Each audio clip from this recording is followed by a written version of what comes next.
Dianggap parasit keluarga. Bab 49. Apa yang Jihan keluhkan persis seperti yang sering Sofia lakukan. Bedanya, Sofia mengatakannya dengan jauh lebih halus. Awalnya Sofia begitu, tapi setelah David menamparnya, disusul Anggun dan Ibu Sumini yang sampai mengeroyok Sofia, mulai detik itu juga Sofia berhenti mengeluh. Jihan meninggalkan David di tengah kekesalannya. Kamu sudah menandatangani perjanjian. Kalau kamu masih saja mau mengurus keluargamu, apalagi si Anggun. Balikin semua yang sudah orang tuaku kasih. Tegasnya. David yang masih duduk langsung terkesiap. Ia benar-benar tak menyangka Jihan akan setega itu kepadanya. Kenapa harus seterkejut itu? Kamu sudah menandatangani surat perjanjiannya dan kamu juga sudah janji ke aku maupun orang tuaku, loh. Secepat ini kamu amnesia. Lanjut Jihan. David berangsur duduk. Aku pikir, selama aku di sini, kamu mengurus keluargaku. Aku pikir kamu peduli ke keluargaku. Ucapnya mohon pengertian. Kamu pikir aku janda kamu yang akan memberi kamu dan keluargamu cuma-cuma. Kamu pikir, aku panti sosial. Balas Jihan masih emosional. David menghela napas dalam. Han, ucapnya tertahan lantaran di depan sana, Jihan meringis kesakitan sambil memegangi pangkal perut menggunakan kedua tangan seiring tubuh Jihan yang perlahan merunduk. Sakit. Sakit banget. Lirih Jihan. Di hadapannya, David langsung menghampiri. Terpikir oleh Jihan, apakah ia tengah mengalami kontraksi? Ia akan melahirkan lebih awak dari HPL. Jihan sungguh mengalami kontraksi, tapi seharian ini, kontraksinya masih bertahan di pembukaan 2. Kendati demikian, Jihan begitu kesakitan, meraung-raung dan tak hentinya memberontak nyaris guling-guling di ranjang rawat, mirip sapi yang akan disembelih. David yang pada akhirnya diberi izin menemani, menjadi bingung sendiri. Sebab Anggun yang sering lahiran dan kerap sesar, tak seheboh sekaligus parah Jihan.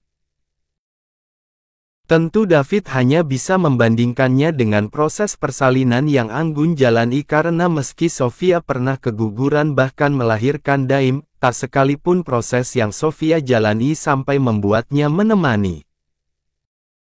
Kepada Sofia, David memang selepas itu hanya karena pria itu yakin seyakin-yakinnya, Sofia bisa tanpa dirinya. Tak hanya masalah melahirkan sekaligus luka lainnya. Karena semacam biaya, David yakin Sofia yang pekerja keras hingga wanita itu juga memiliki banyak uang, juga bisa membayar segala sesuatunya tanpa harus ia urus bahkan sekadar pikirkan. Kalau dipikir-pikir, David sadar apa yang ia lakukan kejam. Apa yang ia lakukan kepada Sofia selama ini sangat salah karena biar bagaimanapun, Sofia istrinya. Istri yang otomatis menjadi tanggung jawabnya sepenuhnya. Namun jika ia juga sampai mengurus Sofia dan membuat wanita itu bergantung kepadanya layaknya keluarganya khususnya Anggun, tentu David akan makin repot. Sebab mengurus keluarganya saja sudah membuat David bekerja siang dan malam. Apa kabar jika Sofia juga bergantung kepadanya apalagi ditambah Daim? Ah Daim, mengenai bocah itu, sungguh tak ada sedikit pun di pikiran seorang David. David bahkan tak peduli akan seperti apa Daim ke depannya. Termasuk sekarang ini, melihat Jihan kesakitan hanya untuk mengeluarkan seorang bayi, bagi David, Daim juga sama halnya seperti Sofia yang tak sepantasnya ia pikirkan. Apalagi kata Jihan, Sofia akan menikah dengan Kalandra si pria kaya. Bisa dipastikan, Daim pasti akan kecipratan hidup enak. Lain dengan keluarganya yang malah sampai tidak diurus oleh Jihan. Padahal David pikir, Jihan yang jelas dari keluarga jauh lebih berada darinya, akan mengurus keluarganya layaknya apa yang selama ini Sofia lakukan. Namun nyatanya, Jihan malah tidak sudi melakukannya. Ketika David dibuat ketar-ketir oleh Jihan yang tak kunjung mengalami penambahan pembukaan, Sofia tengah mengunjungi rumah Kalandra bersama orang tua calon suaminya itu. Mereka berjalan kaki dengan langkah yang begitu santai.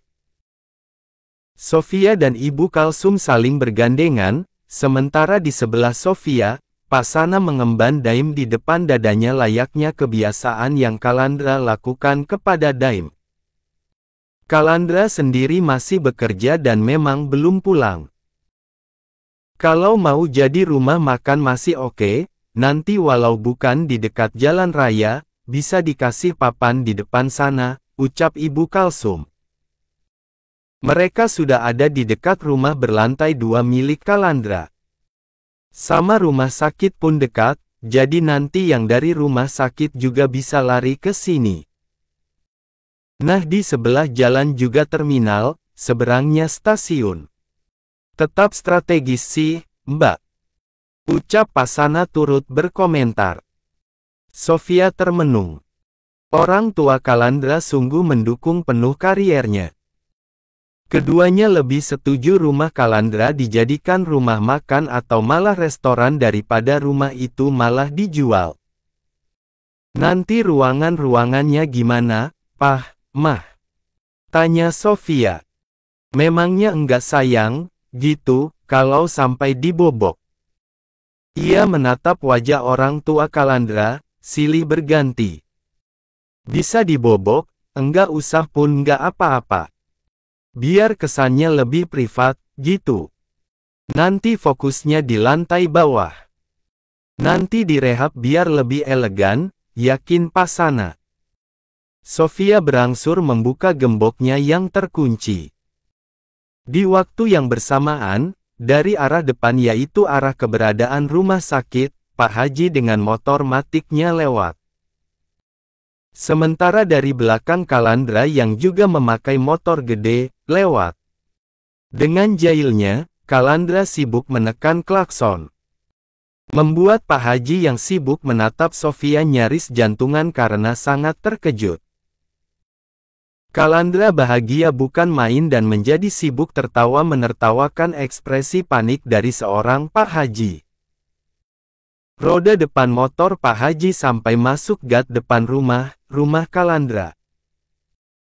Tentu ulah Kalandra juga menciptakan kehebohan tersendiri bagi Sofia dan orang tua Kalandra, termasuk Daim yang menyaksikannya.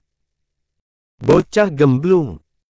Omel Pak Haji yang nyaris nyungsep andai tubuhnya tidak tertahan setang motor. Kalandra yang menghentikan motornya di depan orang tuanya sudah sampai lemas akibat tawanya. Lah memangnya kenapa, Mbah? Fungsinya klakson kan memang dibunyiin gitu. Nih. Ucapnya Yan kembali menekan nekan klakson dan sukses membuat Daim heboh. Buru-buru Kalandra mengambil alih Daim, mendudukkannya di depannya, kemudian mengajarinya untuk menekan klakson. Kamu pikir yang punya kuping cuma kamu? Omel Pak Haji lagi. Ia masih kesulitan dan tidak bisa keluar dari motornya yang terjebak di gat depan rumah Kalandra. Jujur, Sofia sangat terhibur dengan kejahilan Kalandra kepada Pak Haji. Lain dengan orang tua Kalandra yang telanjur sebal kepada tingkah Pak Haji. Sudah bau tanah, masih saja berulah. Itu tadi pasti abis nongkrongin kantin kamu lagi, Mbak. Dikiranya hari ini kamu buka kantin. Gunjing Ibu Kalsum sambil melirik kesal bin geregetan Pak Haji. Jerinjing banget lihat kelakuannya. Tiap hari jalan ke sana kemari, cari mangsa yang tak pasti. Kok mamah malah nyanyi? Tapi tadi itu lagu apa, ya? Lanjut Ibu Kalsum. Kalandra yang makin terkikik berkata, Kerasakti. Mas, dia ya bukan Kerasakti. Dia si siluman celeng putih. Ujar Ibu Kalsum. Siluman babi, mah. Bukan celeng. Si Cupatkai, kan. Balas Kalandra. Lah, apa bedanya? Celeng kan babi hutan, suku pedalaman kalau ibarat orangnya. Tapi wujudnya ya nyaris sama. Mirip Pak Haji juga apalagi kalau lihat kelakuannya. Enggak sepadan sama statusnya yang selain sudah tua, Haji sekaligus paham agama juga. Balas Ibu Kalsum yang kali ini sewot. Sofia sampai terduduk lemas di depan pintu gerbang yang baru saja ia buka. Bukan karena menahan sakit layaknya Jihan, tetapi lantaran tawa yang susah payah Sofia tahan.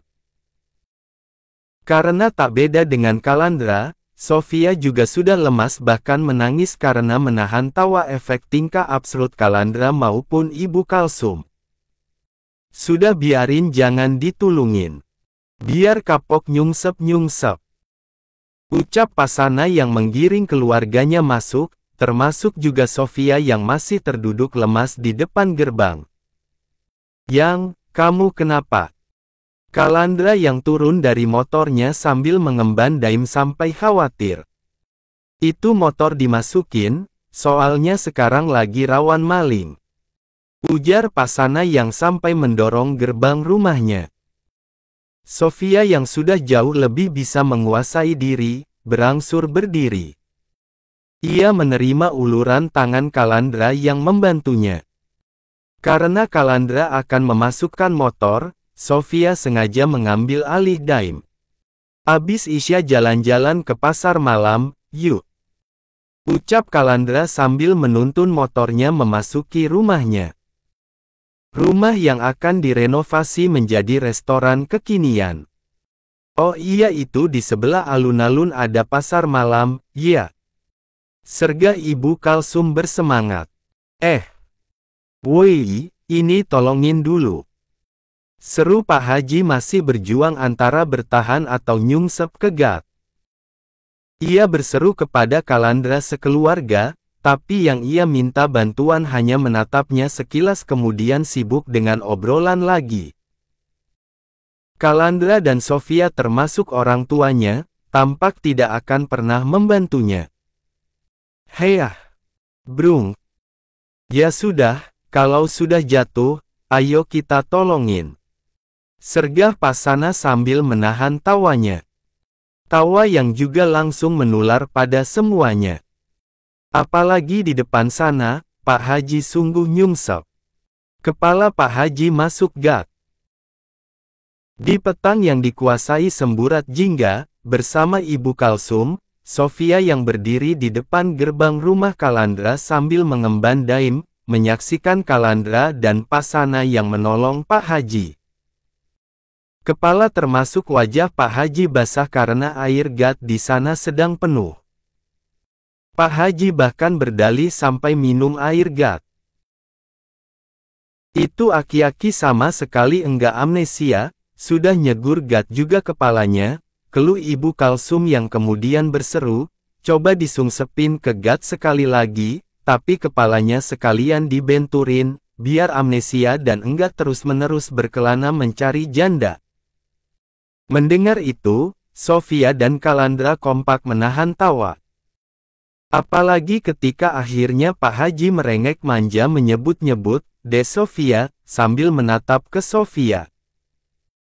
Suasana pasar malam sudah mulai ramai ketika mobil Kalandra melintas di jalan sekitar.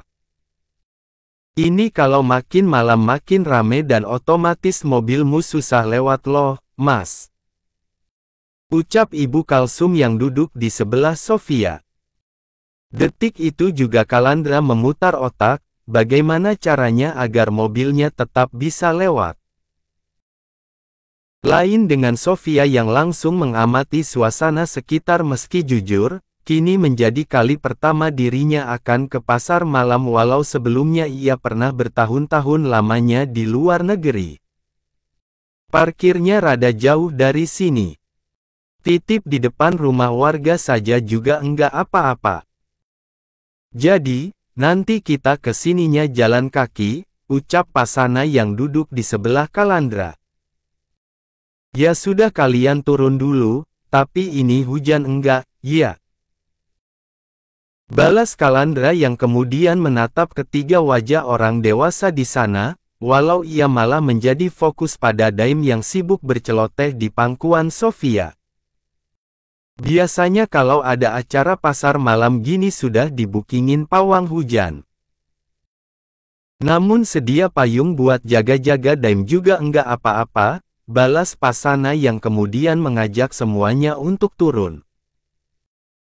Kalandra akan memarkir mobil sendiri, tapi Ibu Kalsum dengan baik hati mengambil alih Daim dan meminta Sofia ikut Kalandra. Ya sudah sana kalian jalan-jalan berdua dulu. Daim biar sama Mama, ucap Ibu Kalsum. Mah, beli telur gulung, yuk. Ayo, sebelum antreannya makin panjang. Ajak Pasana yang sudah ada di luar. Kalian, mau dibelikan sekalian, enggak? Tentu saja ia bertanya kepada Kalandra dan Sofia. Yang banyak, Pah. Nanti kita ke sini tinggal makan. Sergah Kalandra bersemangat. Melihat kekompakan keluarga Kalandra yang sampai menyempatkan waktu untuk liburan bersama walau hanya liburan kecil semacam mengunjungi pasar malam, Sofia menjadi teringat keluarganya. Sofia mengkhawatirkan sang mamak maupun Widi yang hari ini belum mengiriminya kabar. Maka segeralah ia mengirimi Widi pesan.